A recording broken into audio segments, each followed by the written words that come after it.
بندگی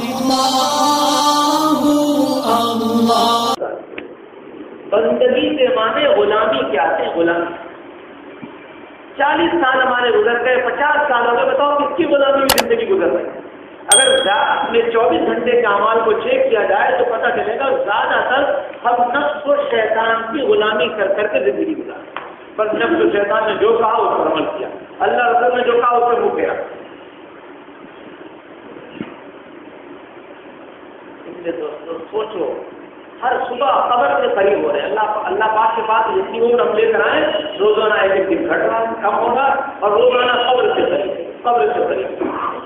اور قبر کا حال بتاؤں، اللہ ایسا عجیب و غریب واقعہ لکھا ہے کہ روڈ پہ کھڑے ہو جائیں، آدمی ٹہل جائے۔ حضرت عبداللہ بن زید بہت بڑے بزرگ ہیں، کیسے مرتبہ چاندنی رات تھی، میں قبرستان کی طرف چلا گیا، ایک عجیب و غریب منظر دیکھتا ہوں کہ قبر سے ایک مردہ نکلا ہے اور زنجیر کو گھسیٹتے ہوئے۔ دیکھو عام طور سے اللہ تعالیٰ قبر کے عذاب کو ظاہر نہیں کرتے کیونکہ لوگ تحمل نہیں کر پائیں، برداشت نہیں کر پائیں۔ اللہ کا رسول کا حدیث حضور فرماتے ہیں کہ مجھے اس بات کا ڈر نہ ہوتا کہ کہیں کو اپنے مردوں کو دفن کرنا نہ چھوڑ دے، یہ ڈر ہے، ورنہ میں اللہ سے دعا کرتا کہ اللہ قبر کے عذاب کو کھول کر سکتا۔ ایک صحابی کہتے ہیں کہ اللہ کے رسول نے پڑھتا خطبہ کیا، تقریر فرمائی، تو اس میں یہ ارشاد فرمایا لا تنسوا العظیمتین الجنۃ والنار، کہ لوگوں دو بڑی چیزوں کو نہ بھولنا، جنت اور جہنم، یہ دو بڑی چیز۔ اور پھر صحابی کہتے ہیں، راوی کہتے ہیں کہ اتنا کہنے کے بعد اللہ کے رسول اتنا روئے کہ داڑھی کی دونوں طرف کا حصہ کرو، اور پھر ارشاد کرنا ہے کہ آخرت کے بارے میں، آخرت کے حالات کے بارے میں جو کچھ میں جانتا ہوں تم لوگ جان جاؤ، تو مٹی سروں پر ڈالتے ہوئے جنگلوں میں نکل جاؤ، ایسے ڈراؤنے والے۔ ہم لوگ یہاں عیاشی کے لیے نہیں بھیجے گئے، مستی کے لیے نہیں بھیجے گئے، اللہ کی عبادت کے لیے بھیجے گئے، اپنی آخرت کو بنانے کے لیے بھیجے، اور اسی کے لیے ہم کو فرصت، ہم باقاعدہ عیش کا ماحول بناتے ہیں، عیش کا پروگرام بناتے ہیں، تو ہر صبح اپنی خبر سے قریب اور خبر کا حال۔ حضرت عبداللہ بن زید کہتے ہیں کہ چاندنی رات تھی، میں قبر کی طرف گیا، اتنا عجیب و غریب ماجرا ہے کہ میت اپنی قبر سے زنجیر کو کھینچتے ہوئے نکلا، زنجیریں تھی، بڑی بڑی زنجیریں، اور دیکھا کہ اس کے پیچھے ایک آدمی اس کی زنجیر کو پکڑ کے کھینچ رہا ہے، کھینچتے لا کر اس کو پھر قبر میں ڈال دیا۔ عبداللہ بن زید کہتے تھے میں نے یہ بھی سنا کہ اس کو مارا جا رہا ہے، وہ چیخ رہا ہے، اور چیخ کر کے کیا کہہ رہا ہے، الم اکن اصلی، کیا میں زندگی میں نماز نہیں پڑھتا، الم اکن اغتسل من الجنابہ، کیا غسل جنابت جو فرض تھا میں غسل نہیں کیا کرتا، الم اکن اصوم، کیا میں روزہ نہیں رکھتا تھا، وہ چیخ رہا ہے، اس کو مارا جا رہا ہے۔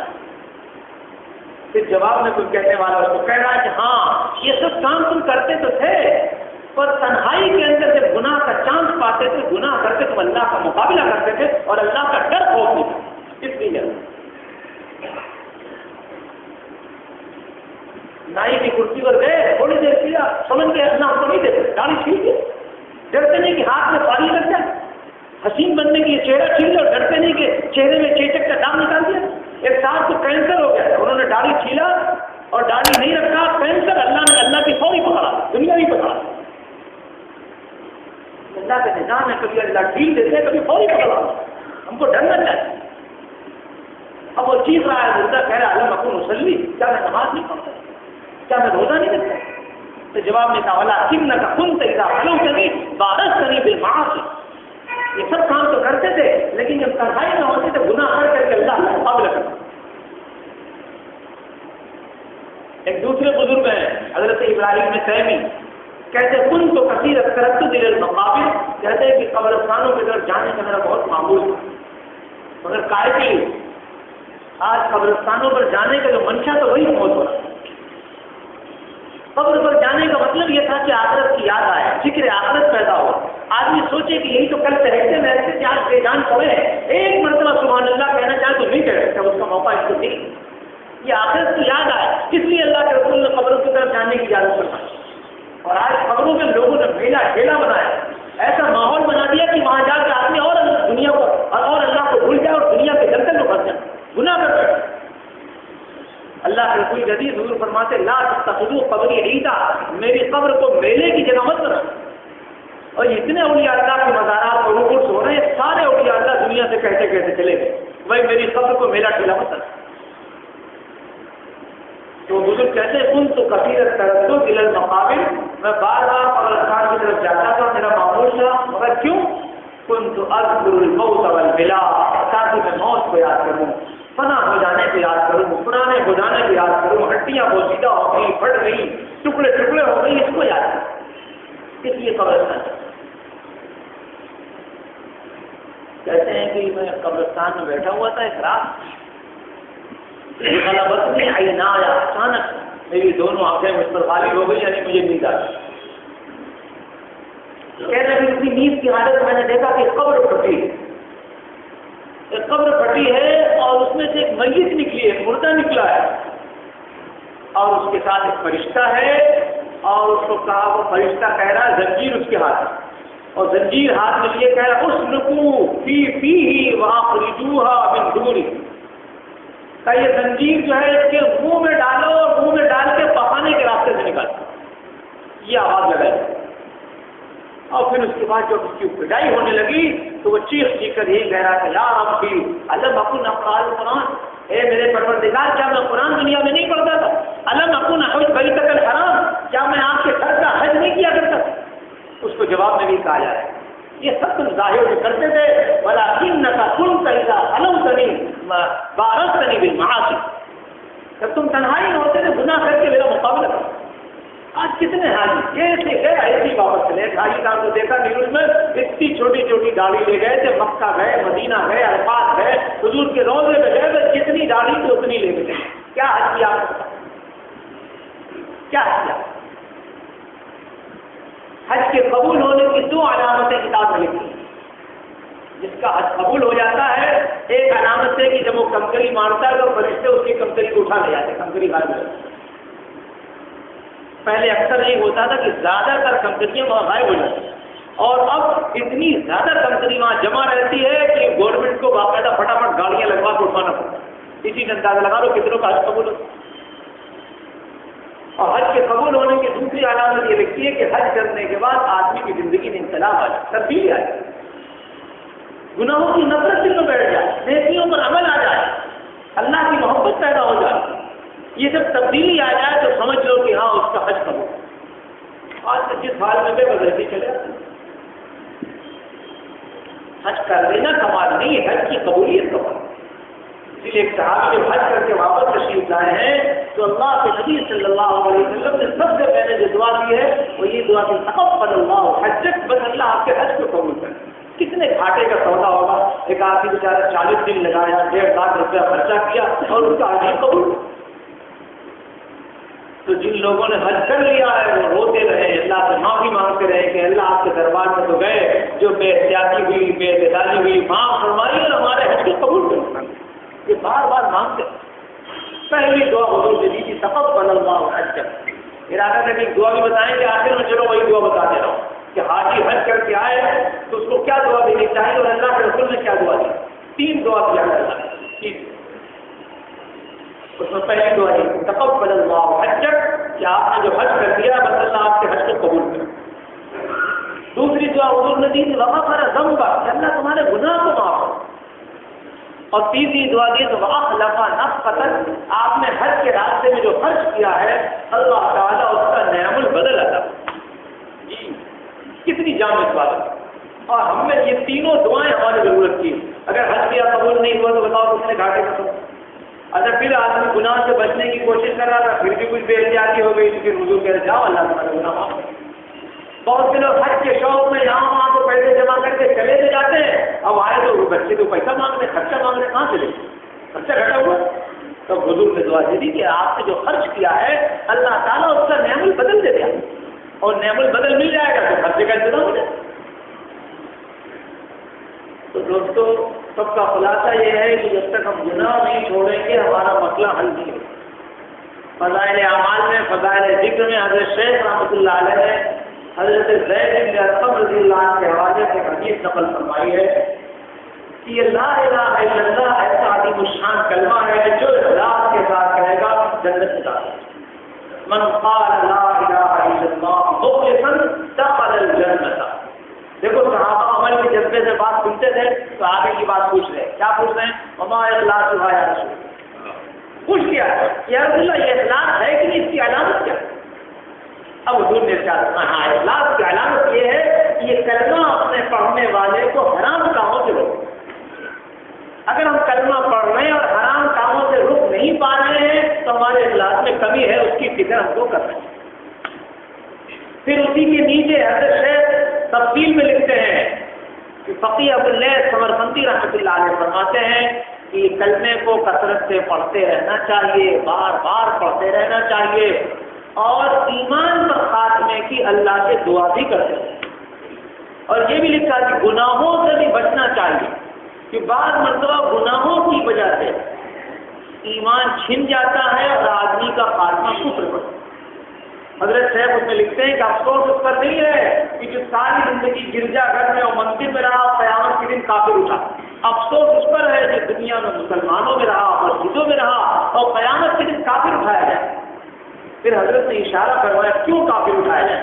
فرمایا تنہائیوں میں حرام کاموں کے ارتکاب کی وجہ سے بعض مطلب ایمان چھن جاتا ہے. تو تنہائیوں میں گناہ کا کام کرنا، حرام کا ارتکاب کرنا، یہ اتنا خطرناک جرم ہے کہ اس کی نحوست سے بعض مطلب ایمان تک سے آدمی محروم ہے.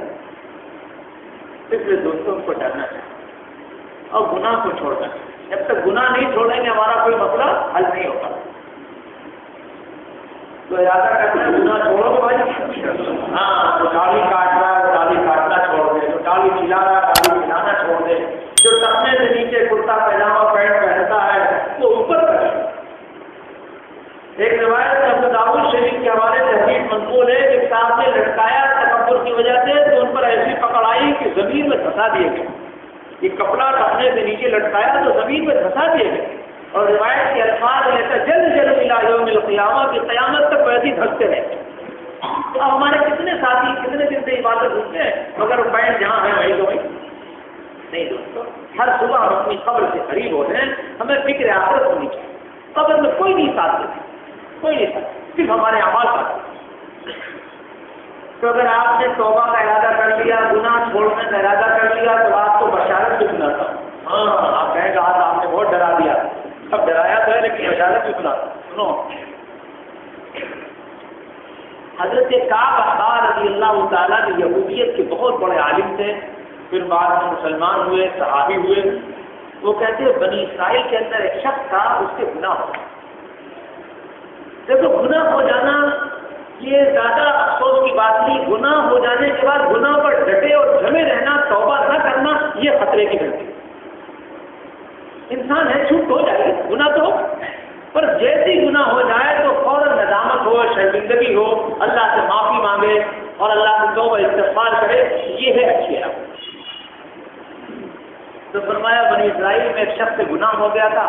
اب گناہ ہو جانے کے بعد اس کو اتنی شرمندگی اتنی ندامت ہوئی کہ وہ بے قرار ہو گیا. جی چاہتا تھا اور آتا تھا اور پریشان پھر رہا تھا اور کہتا تھا بیما ربی ہائے ہائے میں اپنے اللہ کو کیسے راضی کروں، کیا طریقہ میں اختیار کروں کہ میرے اللہ راضی ہو جائے. تو معلوم ہے کیا ملا؟ کہاں تو گناہوں کی گندگی میں لٹکت تھا اور اپنے گناہوں پر اب شرمندہ ہو گیا، توبہ کر رہا ہے تو اللہ کو اتنا پیارا ہو گیا. دیکھو ولایت و بزرگی کا بہت اونچا مقام ہوتا ہے، مقام صدیقیت. حضرت کعب احبار رضی اللہ عنہ فرماتے ہیں کہ اس کی توبہ اور بے قراری پر اللہ کو اتنا پیار آیا، اتنا پیار آیا کہ اللہ نے اس کا توبہ ہی نہیں قبول کیا، اس کو مقام صدیقیت کے مقام پر لایا. اب کتب صدیق ہے، اس کو صدیق لکھ دیا. ہاں توبہ ہر کو سچے دل سے توبہ. حدیث پاک میں لعنین المذنبین احب الی من رجل المسبح. ایک آدمی سبحان اللہ کی آواز نکال رہا ہے، وہ اللہ کو اتنی پیاری نہیں ہے. جو آدمی اپنے گناہوں پر شرمندہ ہو کر رو رہا ہے، تڑپ رہا ہے اور دار و فسار گری و داری کر رہا ہے، وہ آواز اللہ تعالیٰ کو تسبیح پڑھنے والوں کی آواز زیادہ ہے. تو سب لوگ ارادہ کر لو کہ سب گناہ چھوڑیں گے بھائی. ہاں بھائی کتاب لاؤ. دیکھو ابھی ایک نئی کتاب ہماری آئی، اس کا نام ہے جیسے آج ہی ماں کے پیٹ سے پیدا ہو. اس میں بشارت ہی بشارت ہے. 22 حدیثیں اس میں ایسی ہیں، یعنی 22 اعمال ایسے بتائے گئے کہ ہر عمل پر یہ بشارت ہے جیسے آج ہی ماں کے پیٹ سے پیدا ہو. اور اس کا یہ مطلب نہیں کہ اس میں ایک حدیث پر عمل کر لیا اور بولے ہم تو سب پاک ہو گیا نہیں کچھ بھی گناہ کرتے، نہیں، یہ مطلب نہیں. دیکھو آپ نے فضائل اعمال میں سنا ہوگا کہ ایک آدمی ایسا ہے، حدیث سنی ہوگی آپ نے، ایک آدمی مثلاً ایسا ہے کہ اس کے دروازے پر نہر بہتی ہے اور 5 مرتبہ اس میں غسل کرتا ہے، تو کیا اس کے بدن پر میل کچیل باقی رہے گا؟ یعنی جو 5 وقت کی نماز پڑھتا ہے تو گیا اس کے بدن پر میل کچیل باقی نہیں رہے گا۔ تو اس سے آپ نے کیا مطلب سمجھا؟ اس کا مطلب اگر آپ نے یہ سمجھا کہ جو خالی 5 دن نماز پڑھ لے تو اس کے سب گناہ خود بخود آٹومیٹک معاف ہو جائیں گے، یہ آپ نے سمجھا تو غلط سمجھا۔ ایسی جتنی حدیثیں آپ سنتے ہیں اس سے مراد عام طور سے محققین علماء کا فیصلہ یہ ہے کہ اس سے چھوٹے چھوٹے جو گناہ ہیں وہ معاف ہو جاتے ہیں، اور بڑے گناہ تو بغیر توبہ کے معاف نہیں ہوتے، بڑے گناہ بغیر توبہ کے معاف نہیں ہوتے، مگر ہمارے چھوٹے گناہ ہی بہت زیادہ ہیں۔ اگر ہم اعمال کرتے رہیں گے تو اس کی برکت سے کم از کم چھوٹے گناہ تو معاف ہوتے رہیں گے۔ اس لیے دوستو اس میں 22 اعمال ایسے بتائے گئے، اللہ کے رسول پر قربان جاؤ، ایسی چھوٹی چھوٹی حدیثیں اور چھوٹے چھوٹے اعمال بتائے کہ امت عمل کر لے تو گناہوں سے بھول جائے، گناہوں سے پاک ہو جائے۔ اب یہ ہماری محرومی کی بات ہوگی کہ ہم اس کو معلوم بھی نہ کریں اور عمل بھی نہ کریں، لہٰذا آپ کی خدمت میں یہ کتاب پیش کی جا رہی ہے، اور دیکھو بھائی اس وقت ہدیتاً دی جائے گی، اور مگر وقار اور سنجیدگی سے وہاں جا کے لے لیں، جن کو نہیں ملے گی پھر آئندہ مل جائے گی۔ ارے بہت سے بہت ہدیتاً نہیں، قیمتاً ملے گی لیکن مل جائے گی، مگر کسی کو دھکا دینا، کسی کو تکلیف پہنچانا یہ حرام ہے۔ اس لیے دعا کے بعد وہاں کرے دعا کر لیں۔ الحمدللہ رب العالمین والصلاۃ والسلام علی سید الانبیاء والمرسلین یا اللہ یا اے اللہ ہمیں اپنے فضل سے ہمیں مسلمان بنایا، ہمیں سچا پکا مسلمان بن کر زندگی گزارنے کی توفیق نصیب فرما۔ اے اللہ جب پریشان ہیں مگر ہمیں احساس نہیں کہ کیوں پریشان ہیں، اے اللہ ہمیں پوری امت کو احساس دے دیجیے کہ آج ہماری سب پریشانیاں گناہوں کی وجہ سے ہیں، اور وہ کاہل گناہوں کو چھوڑنا اور آپ کو راضی کرنا ہے۔ اے اللہ ہمارے گناہ چھپا دیجیے، اے اللہ ہم سب سے راضی ہو جائیے، جن کاموں سے آپ راضی ہوتے ہیں اے اللہ ہمیں اس کی توفیق دے دیجیے، اور جن کاموں سے آپ ناراض ہوتے ہیں اس سے ہمیں بچا دیجیے، ہمارے گھر والوں کو بچا دیجیے، اے اللہ پوری امت کو بچا دیجیے۔ اللہم ارحم امت محمد صلی اللہ علیہ وسلم رحمۃ عامہ، اللہ محمد صلی اللہ علیہ وسلم کی امت کے ساتھ عام رحمت کا معاملہ فرمائیے، ظاہر میں بھی رحمت اور باطن میں بھی رحمت، گھر میں بھی رحمت اور بازار میں بھی رحمت، اے اللہ ہم سے کاروبار میں بھی رحمت اور معاشرے میں بھی رحمت، اے اللہ سب کے ساتھ رحمت کا کرم کا آپ اس کا معاملہ فرمائیے۔ حضرت محمد صلی اللہ علیہ وسلم کی امت کی مغفرت فرمائیے، بخشش فرمائیے، جو بھی ہمارے بھائی دنیا کے ایمان کے ساتھ چلے گئے اے اللہ ان کی مغفرت فرمائیے، ان کے درجات بلند فرمائیے، اور جو بچ گئے ہیں اے اللہ ان کے ایمان کی، جان کی، مال کی، عزت کی، آبرو کی حفاظت فرمائیے۔ اے اللہ مسلمانوں کو بے مشقت حلال روزی نصیب فرمائیے، ایسا مسلمانوں میں آپس میں جوڑ کی شکلیں پیدا فرمائیے، ایسا توڑ کی شکلوں سے ہماری اور پوری امت کی حفاظت فرمائیے۔ اے اللہ آپ توبہ کرتے ہیں، آپ توبہ کرنے والوں سے پیار کرتے ہیں، توبہ کرنے والوں سے محبت فرماتے ہیں۔ آج ہم اپنے چھوٹے بڑے سب گناہوں سے توبہ کر رہے ہیں، اے اللہ ہمارے چھوٹے بڑے سب گناہ معاف فرما دیجیے، اے اللہ ہمارے چھوٹے بڑے سب گناہ معاف فرما دیجیے، اے اللہ ہماری توبہ قبول فرمائیے، آئندہ گناہوں سے ہماری پوری پوری حفاظت فرمائیے، اے اللہ گناہوں کی نفرت رگ رگ میں بٹھا دیجیے، اے اللہ گناہوں سے بچنا آسان فرما دیجیے، نیکیوں پر چلنا آسان فرما دیجیے۔ حضرت محمد صلی اللہ علیہ وسلم نے خیر کی جتنی دعائیں مانگی ہیں میں اپنے فضل سے ہم سب کو سب نصیب فرمائیے، جن برائیوں سے حضور نے پناہ مانگی ہے اس سے ہمیں بھی بچائیے، ہمارے دوستوں کو بچائیے، اے اللہ پوری امت کو بچائیے، اے اللہ میں سے ہر ایک کو اپنے اپنے وقت پر اپنے ایمان پر خاتمہ نصیب فرمائیے۔ سبحان ربک رب العزة عما یصفون وسلام علی المرسلین۔